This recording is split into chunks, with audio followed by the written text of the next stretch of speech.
বর্তমান বিশ্বের অন্যতম শীর্ষ ধনকুবের এবং বৈদ্যুতিক গাড়ি নির্মাতা প্রতিষ্ঠান টেসলার প্রধান নির্বাহী কর্মকর্তা ও সামাজিক যোগাযোগ মাধ্যম এক্সের মালিক ইলন মাস্ককে নিজের কাজে আরও আক্রমণাত্মক হওয়ার আহ্বান জানিয়েছেন যুক্তরাষ্ট্রের প্রেসিডেন্ট ডোনাল্ড ট্রাম্প।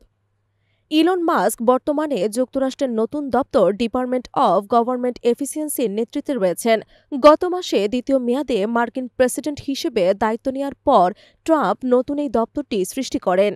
রোববার এক প্রতিবেদনে এই তথ্য জানিয়েছেন বার্তা সংস্থা আনাদোলু।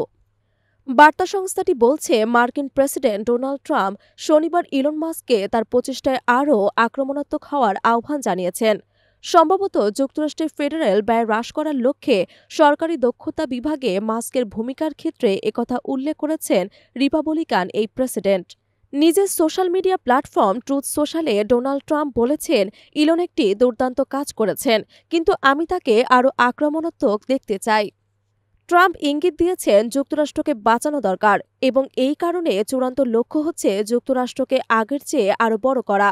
মাস্কের ডিপার্টমেন্ট অব গভর্নমেন্ট এফিসিয়েন্সি ট্রাম্পের তৈরি একটি সত্তা, যা ফেডারেল সরকারি সংস্থাগুলো জুড়ে ছড়িয়ে পড়েছে। বিজ্ঞানী থেকে পার্ক রেঞ্জার পর্যন্ত হাজার হাজার ফেডারেল সরকারি কর্মীদের বরখাস্ত করেছে, যা বেশিরভাগই প্রবেশনারত। এদিকে যুক্তরাষ্ট্রের প্রতিরক্ষা সদর দপ্তর পেন্টাগন শুক্রবার ৫,৪০০ কর্মী ছাঁটাইয়ের ঘোষণা দিয়েছে।